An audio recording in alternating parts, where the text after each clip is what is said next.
Charts बोलते हैं, candles चिल्लाती हैं, पर जीत उसकी होती है जो अपने इमोशंस पे कंट्रोल रखता है। हेलो दोस्तन, मैं हूं बंटी। ट्रेडिंग सिर्फ नंबर्स का गेम नहीं, ये साइकोलॉजी का गेम है। अगर मार्केट को समझना है तो पहले खुद को समझो। हर कैंडल एक स्टोरी कहती है, कभी ग्रीड की, कभी फियर की। पर यहां हम बात करते हैं ट्रेडिंग के पीछे छुपे इंसान की।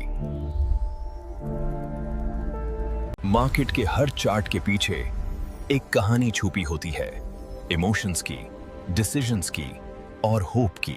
यहां हम स्ट्रैटेजी नहीं, साइकोलॉजी चेंज करते हैं, क्योंकि जीत सिर्फ स्क्रीन पर नहीं, अंदर भी मिलती है। सुबह के 5 बजे हैं। मुंबई के एक छोटे से फ्लैट में एक ट्रेडर बैठा है, बंटी। उसके लैपटॉप स्क्रीन पर रेड कैंडल्स ब्लिंक कर रही हैं। अकाउंट बैलेंस नीचे जा रहा है और साथ ही उसका कॉन्फिडेंस भी।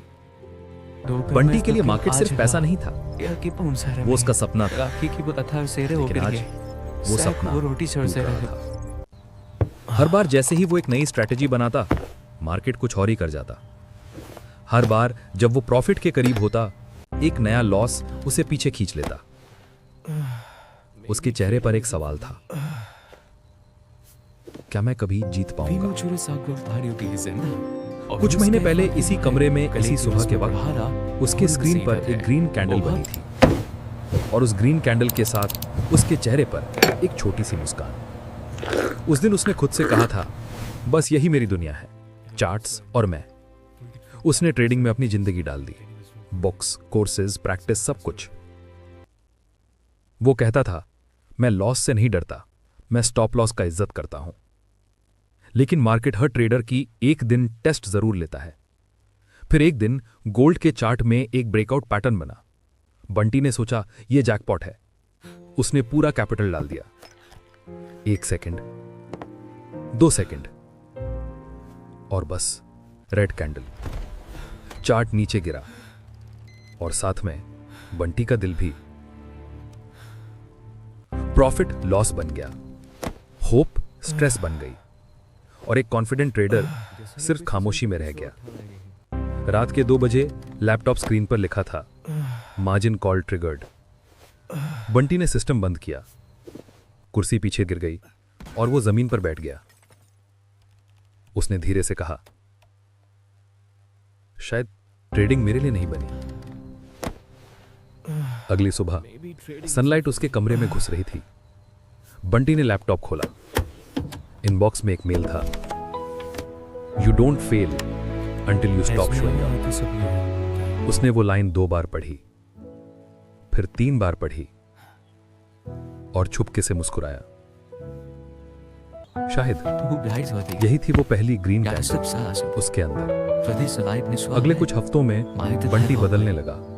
सुबह मेडिटेशन, दिन में स्टडी, रात में काम, बैक टेस्टिंग। मार्केट नहीं बदला था, बंटी बदल गया था। लॉस अब दर्द नहीं लगता था, बस एक टीचर लगता था। एक शाम कैफे में बंटी अपने दोस्त हर्ष से मिला। हर्ष काम था, कंपोज था। बंटी बोला, मैं हर बार होप पे तकता हूं हर्ष, पर हर बार गिरता भी हूं। हर्ष ने मुस्कुराकर कहा, बंटी, होप गिरने से बचाने के लिए नहीं होती, होप होती है हर गिरावट के बाद उठने के लिए। बंटी चुप रहा, बस आंखें बंद की और एक हल्का सा स्माइल दिया। उस पल में उसने समझ लिया, मार्केट के चार्ट्स नहीं, लाइफ के चार्ट सीखने पड़ते हैं। रात को उसके चार्ट पर एक छोटी सी ग्रीन कैंडल बनी। छोटी थी पर ब्राइट थी। उसने स्क्रीन देखा और धीरे से बोला, हर लॉस एक टेस्ट था और हर होप एक सिग्नल। कुछ महीने बाद बंटी एक सेमिनार में था। बोर्ड पर लिखा था, hope equals hold on, pen ends. Bunty ने कहा, मार्केट में हर कैंडल एक कहानी कहती है, कभी ग्रीड की, कभी फियर की, पर सबसे बड़ी कहानी होती है होप की। क्योंकि जब तक लास्ट कैंडल ग्रीन है, गेम खत्म नहीं हुआ। सुबह के 6 बजे बालकनी में चाय का कप लेकर बंटी होराइजन देखता है। सनलाइट उसके चेहरे पे पड़ती है, बिल्कुल उस कैंडल की तरह जो हर रेड के बीच में भी होप दिखा देती है। Hope, the last candle on the chart, क्योंकि हर पेन के बाद एक ग्रीन कैंडल जरूर बनती है। दोस्तों, लाइक और सब्सक्राइब करना न भूलें और बेल बटन दबाएं ताकि हर नया वीडियो आपको तुरंत मिले।